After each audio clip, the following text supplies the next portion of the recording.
안녕하세요. 현재 지방에 거주 중인 올해 33 여자입니다. 결혼한 지 4년 차인데 아직 아이는 없네요. 나이가 나이이니만큼 내년이나 내후년부터는 본격적으로 준비를 할 계획이에요. 남편하고는 별다른 문제가 없지만 시어머니 때문에 여러모로 스트레스를 받고 있습니다. 남편이 다른 건 다 좋은데 중간 역할을 제대로 하지 못하거든요. 시어머니와 저 두 사람 사이에 무슨 일이 생기면 항상 남편은 좋은 게 좋은 거 아니겠냐며 저보고 참으라고 하는 식입니다. 특히나 신혼 때 특히 심했어요. 결혼은 반반 결혼을 했는데 월급은 제가 조금 더 많이 받는 상황이긴 했지만 남편 회사가 지역에 거점을 두고 있는 대기업이었거든요. 그렇다 보니 결혼할 때부터 시어머니가 저한테 계속 복 받은 거다. 우리 아들 같은 남자 만난 게 운이 좋은 거다 하는 식으로 이야기했어요.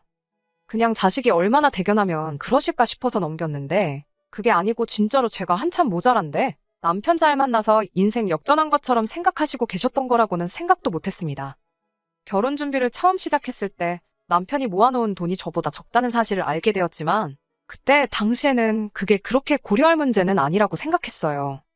제가 딱히 취미도 없고 그랬던지라 돈을 워낙에 많이 모아놓았기도 했고 액수 차이도 얼마 나지 않았거든요. 평생을 함께할 배우자를 구하는데 모아놓은 돈 액수만 가지고 그 사람의 됨됨이를 파악할 수는 없었으니까요. 정말 좋은 사람이라는 확인이 있는데 저보다 1,000만 원 덜 모아놓았다고 결혼을 포기해야 할 이유가 되지는 않았습니다. 시어머니 말처럼 제가 복이 많아서 남편을 잘 만났다는 건 아니지만 그래도 좋은 사람임에는 틀림없었어요. 저희가 사는 지역이 지방인데다가 집값도 서울뿐만 아니라 주변 도시 어디를 비교해봐도 많이 저렴한 편에 속하거든요. 거기에 두 사람이 모아놓은 돈이 워낙에 액수가 있었다 보니 그 돈만 가지고도 결혼식 비용에 신혼살림까지 다 장만하고도 돈이 조금 남았습니다. 그때 남은 액수가 제가 딱 남편보다 더 모아놓았던 1,000만 원이었어요. 남편은 그 돈을 전부 제 몫이라고 하더라고요. 그러면 비로소 반반 결혼을 한 게 아니겠냐고. 아무래도 자기가 남잔데 저보다 돈을 조금 해왔다는 게 문내 마음에 걸렸었다고 하더군요. 그러면서 그 돈은 제 돈이니 제가 지지던 볶던 자기는 하나도 신경 쓰지 않을 테니까 알아서 하라고 하는 거예요. 저보다 덜 해왔다는 자존심 때문에 그런 걸 수도 있겠지만 애초에 결혼하면 각자 생활비나 고정지출에 대해서는 절반씩 내기로 했고 용돈이나 저축은 알아서 하기로 했었거든요. 대신 나중에 다른 이야기가 나오지 않게 서로가 원할 때는 각자의 통장 내역을 얼마든지 투명하게 공개를 하자고 약속을 했던 터라 서로 생활비하고 남은 돈을 허투루 쓰지 않을 사람이라는 걸 믿었기에 그게 그렇게 큰 문제는 되지 않았습니다. 돈 관리를 알아서 하기로 했으니 그 1,000만 원 또한 제가 알아서 하기로 했는데 제가 그동안 통장에 돈만 집어넣을 줄만 알았지 어디 굴려본 적은 따로 없던지라 그냥 제가 쓰는 핸드폰 회사 주식을 사서 묶어뒀어요. 아무튼 그렇게 결혼을 하게 되었는데 결혼 준비를 하는 동안에는 아무런 문제가 없었는데 신혼여행 다녀와서 시댁에 인사를 드리러 갔더니 시어머니가 저를 불러 세워놓고는 한참 동안 잔소리를 늘어놓으셨습니다. 주된 내용은 앞서 말한 그런 것들이었어요. 우리 아들 같은 남자랑 결혼한 제가 운이 좋은 거다 하는 식의 이야기들이요. 그냥 내내 하면서 듣고 있었는데 나중에 가서는 그게 잔소리로 바뀌더군요. 여자가 남자보다 돈을 더 잘 번다고 해서 남편을 절대 우습게 보면 안 된다고. 결국 집안의 기둥은 남자가 하는 거고 여자는 내조만 잘하면 되는 거라고 하시는 겁니다. 그런데 제가 괜히 돈 몇 푼 더 버는 거 가지고 남편 기를 죽이면 가만히 내둬도 알아서 잘 될 우리 아들이 제대로 날개를 펼치지 못할 거라는 말을 하시더군요. 돈 잘 벌면 좋은 거 아닌가요? 칭찬까지 들을 이야기는 아니겠지만 그걸 가지고 잔소리를 들어야 할 것도 아니다 싶었는데 더군다나 제가 돈 가지고 남편 자존심을 직접적으로 상하게 한 적도 없고 그런데 저런 이야기를 난데없이 꺼내니 너무나도 기분이 이상했네요. 그날 집에 가는 길에 남편한테 어머님한테 내가 얼마 버는지 이야기를 했냐고 물어봤어요. 남편이 팔불출이라 엄마한테 며느리 자랑을 하고 싶었던 건지 돈도 자기보다 더 잘 번다고 하는 그런 자랑을 늘어놓았었다고 하대요. 제 연봉이 얼마인지만큼은 알려지고 싶지 않았었어요. 제가 돈을 잘 버는 게 자랑이 될 수도 있지만 적당히 돈 잘 번다고 둘러대기만 해도 되는 걸 정확히 얼마를 받는지 그런 것까지 다 말했던 것 같더라고요. 남편한테 그런 건 내 사적인 부분이니까 어디 가서 이야기하지 말아달라고 했습니다. 당장 저희 친정부모님도 제가 정확하게 얼마를 버는지 모르시는데 그걸 시부모님이 먼저 알게 되었으니 어찌나 당황스럽던지요. 역시나 제 걱정은 저를 향한 화살이 돼서 돌아왔습니다. 그로부터 한 달 정도 지나서 시어머니한테 황당한 연락을 한 통 받게 되었거든요. 회사에 있었는데 시어머니한테 전화가 오더니 다짜고짜 저한테 따지시더군요. 너는 내 말을 어디로 들었길래 그러냐면서 뭐라 뭐라 하시는데 무슨 일인가? 이건 또 무슨 소린가 싶었어요. 그 한 달 사이 남편하고 너무 사이가 좋았으면 좋았지. 제가 남편 우습게 보거나 기를 죽이거나 한 적은 한 번도 없었거든요. 제가 눈치를 못 챘을 수도 있지만 남편이 애도 아니고 무슨 일 있다고 엄마한테 일러 바치거나 하는 사람도 아닌데 갑자기 저렇게 나오니 당최 왜 저러는지 이해가 가지 않았습니다. 그렇게 영문도 모를 잔소리를 한바탕 듣고 나서야 본론이 뭔지 알게 되었네요. 왜 시어머니가 저한테 너가 남편보다 돈을 더 잘 번다고 해서 남편 기죽이지 말라고 하셨다고 했잖아요. 그 말에는 숨겨진 속뜻이 있던 거였어요. 시어머니가 저한테 했던 대로 어렵게 풀어 말하자면 제가 돈을 더 잘 벌지만 제가 하기에 따라서 남편이 벌이를 가지고도 주눅이 들지 않는다는 소리였죠. 제가 이해한 대로 쉽게 풀어 말하자면 제가 일해서 번 제 월급을 시댁에 퍼주라는 소리였지요. 제가 더 버는 만큼 효도한다는 마음으로 시댁을 위해서 쓰면 말 안 해도 알아서 시댁을 챙기는 제 모습을 보고 남편이 저절로 기가 살아날 거라는 소리였지요. 일하느라 바쁜데 그런 거에 대답할 여유가 없더라고요. 그래서 어머님께 알겠다고 대답하고 전화 끊었어요. 그리고 그날 퇴근한 남편한테 어머님한테 이런 전화를 받았다고 했습니다. 남편은 어머니가 진짜 그러셨냐며 겉으로는 저한테 스트레스 받았겠구나 하면서 걱정스레 말을 걸어왔는데 신혼 한 달 차이기도 했고 그때는 솔직히 남편이 단호하게 어머님께 그런 전화 하지 마시라고 이야기해주길 바랬습니다만 제 기대와는 달리 남편은 어쩔 줄을 몰라 하면서 전화기를 들었다 놓았다 하며 제 눈치만 살살 보더라고요. 그러다 결국엔 저한테 당신이 좀 참으면 안 되냐고 말을 하는 겁니다. 참았으니까 지금 당신하고 이 이야기 하고 있는 거 아니겠냐고. 거기서 안 참았으면 이미 시어머니랑 전화로 대판 싸웠을 거 모르냐고 이야기했더니 자기가 말하는 참으라는 건 그냥 시어머니 말을 한 귀로 듣고 한 귀로 흘리라는 이야기였어요. 남편이 하는 말은 며느리와 시어머니 사이에 있던 일이니 자기가 아들의 입장에서도 남편 된 입장에서도 누구 편을 들기 곤란하다는 거예요.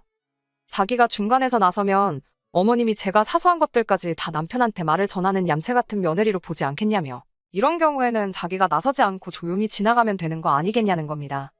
괜히 자기가 말 한마디 꺼냈다가 어머님이랑 제 사이가 더 안 좋아질 거 아니냐고 하는데 남편한테 어머님하고 저 사이에 있는 그런 상황을 정리하는 게 남편인 당신이 해야 할 일이라고 했어요. 어려운 일 아니지 않냐고. 제가 벌어오는 돈 가지고 시댁에 가져다 바친다고 해서 자기가 기가 살고 그러는 거 아니라고. 그러니까 저한테 부담 주지 말라고 한마디만 하면 되는 거 아니냐 했더니 저는 어머님 성격이 어떤지 모르니까 할 수 있는 소리라면서 괜히 그런 소리 하면 긁어부스럼이라고 할 필요가 없다고 하는 겁니다. 자기는 평생을 어머님 밑에서 커왔기 때문에 그런 소리가 씨알도 먹히지 않을 거라는 걸 알고 있다고. 괜히 저랑 어머님 사이만 더 나빠진다고 그냥 제가 참으면 다 해결될 일이라고 하는 거예요. 남편 입장이 조금이나마 이해가 가긴 했지만 솔직히 너무 실망스러웠습니다.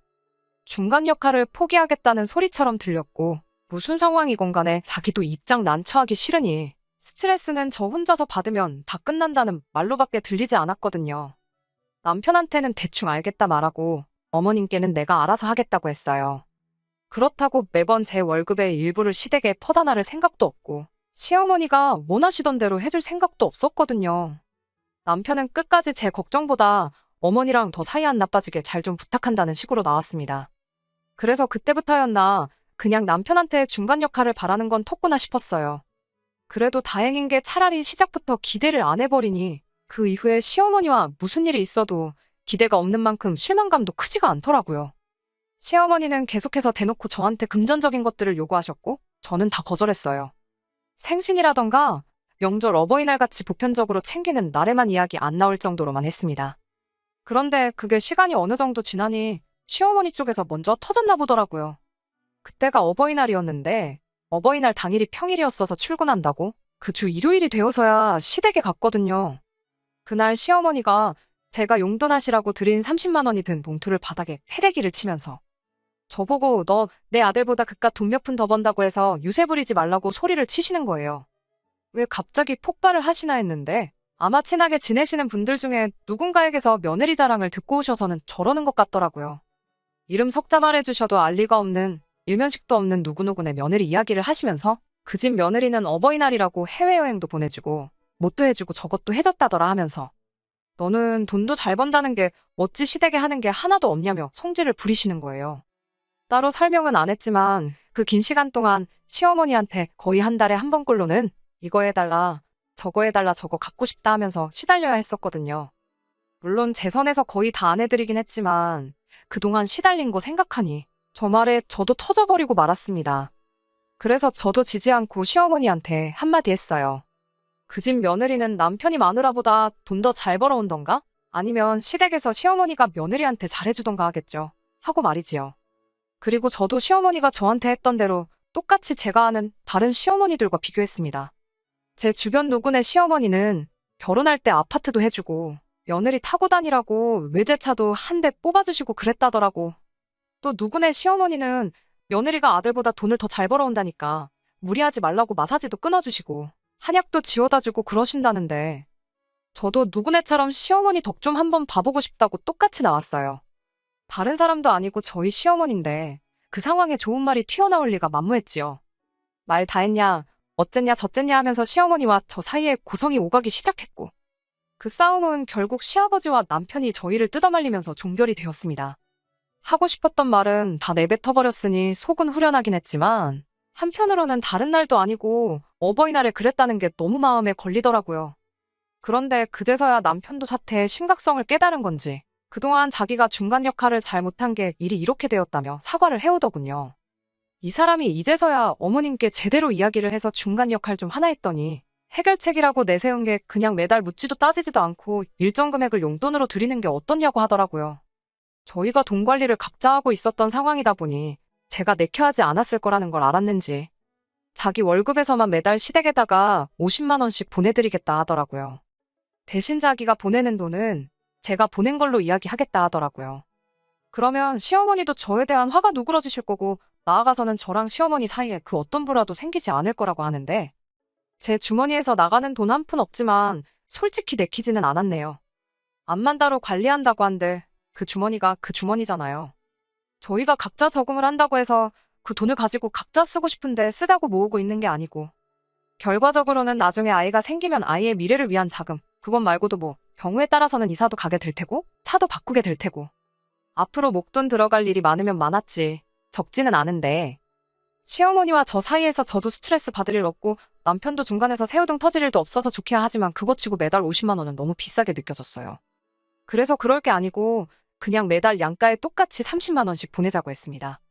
말인즉슨 각자 부모님께 각자 효도하자고요. 결과적으로는 양가 부모님 용돈으로 남편이 제안했던 것보다 10만 원씩 더 쓰게 되는 상황이긴 했지만 친정에도 똑같이 효도하는 거라 생각하니 억울하지는 않았네요. 남편도 그 제안에 흔쾌히 동의를 했고요. 그리고 마법처럼 시어머니하고는 부딪힐 일이 사라졌습니다.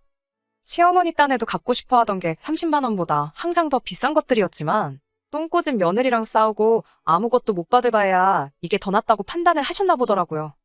저도 매달 30만 원이면 되는 거였다 생각하니 막상 돈은 아깝지만서도 진작에 이렇게 할 걸 싶기도 했어요. 시어머니와 갈등이 사라지니 남편과도 잘 지내게 되었고 뭐 여러모로 좋은 점이 많았네요. 이제 계획한 대로 잘 먹고 잘 살면 되겠다는 게 목표였는데 세상 일이라는 게 정말 한 치 앞도 예상할 수가 없는 일 투성이더라고요. 잘 다니던 저희 회사가 문을 닫게 돼버린 거예요. 사실 코로나 때 지나오면서 그때 망하니 어쩌니 한다는 소문은 있었는데 잘 버텨냈구나 싶었거든요. 그런 회사가 하루아침에 문을 닫아버릴 거라고는 생각도 못했습니다. 그래도 크게 걱정은 없었는데 다행히 같이 일하던 사람들이 같은 업종으로 회사를 하나 차릴 거라고 그때 저도 불러주겠다 말을 했거든요. 대신 그때까지 시간이 걸리니 기다려야 했습니다. 당장 적당한 곳 찾아서 일하다가 옮겨가는 방법도 있었는데 이런 기회가 흔치 않으니 잠깐 저에게 주는 휴식이라 생각하고 지금 이 순간을 즐기려고 했어요. 회사가 망해 없어지긴 했지만 퇴직금도 제대로 계산해서 받았고 밀린 월급도 없었던 데다가 결혼 전에 어떻게 굴려야 할지 몰라서 우량주로 묶어놓았던 주식이 4년 사이에 몇 배가 오르게 되면서 솔직히 금전적으로는 여유가 넘쳐나던 상황이었거든요. 그런데 제 실직 소식을 누구보다 기다리던 사람이 한 명 있었으니 그게 바로 저희 시어머니였네요.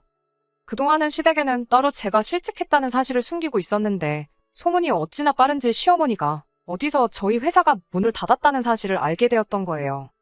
아주 목소리가 평소보다 2배는 더 커져서 평소처럼 전화를 해오는 것도 아니고 저희 집까지 찾아오셨거든요. 실직하고도 한동안 용돈은 빠짐없이 보내드렸는데 왜 오셨나 했더니 시어머니는 알고 계셨던 거예요. 남편이 제 돈으로 용돈을 보내는 거라고 했을 때 친정에도 제 돈으로 용돈을 보낸다고 이야기를 했었나 봐요. 제가 이미 실직한 지 2달이 넘어가는 상황이었는데 용돈이 빠짐없이 들어오니 시어머니 생각에는 지금 들어오는 용돈이 자기 아들이 뼈 빠지게 벌어오는 돈으로 보낸 돈이라고 생각하셨던 거겠죠. 거기에 그뿐이겠어요. 친정에도 똑같이 보낸다고 했으니 아들 돈으로 친정에까지 용돈이 가고 있다 생각하셨던 거고요.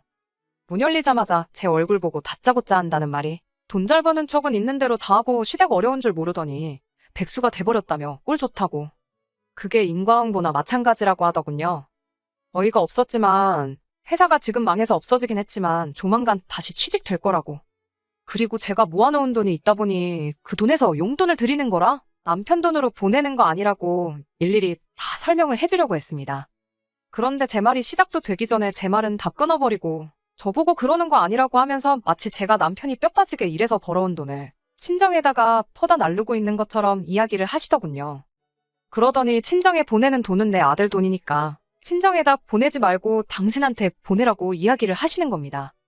결론은 결국 너는 돈 안 버니까 친정에 용돈 줄 생각 하지 말라는 건데 그러면 친정에 용돈을 안 보내면 끝날 걸 가지고 친정에 보내던 돈까지 당신한테 보내라는 게 뭔 소린가 싶었어요.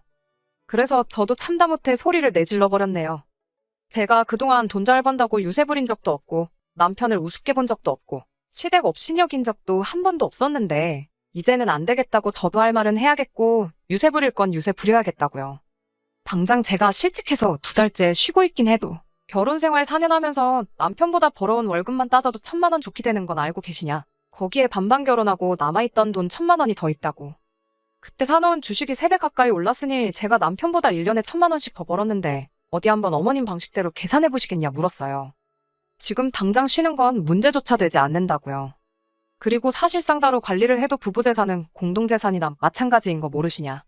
재산의 비중만 따지고 본다면 반반 결혼했을지라도 여전히 내 재산이 더 많은 상황인데 어머님 말대로 시댁이랑 친정에 돈 똑같이 가는 거 그거 불공평한 거 맞는 것 같다고 당장 시댁 용돈부터 끊어버리겠다고 말했습니다. 시어머니는 어디 내 아들이 오고도 큰소리 똥똥 칠 수 있겠냐고 바라던 바라고 하더라고요. 그러고서 한 것이란 자리 차지해서는 남편 올 때까지 기다리실 것처럼 보이더군요. 큰소리 떵떵 친 것과는 다르게 남편 기다리는 시어머니 표정이 초조해 보이긴 했는데 그 이유를 나중이 돼서 알았습니다. 퇴근 시간도 안 된 남편이 혼비백산해서는 집에 찾아왔더라고요.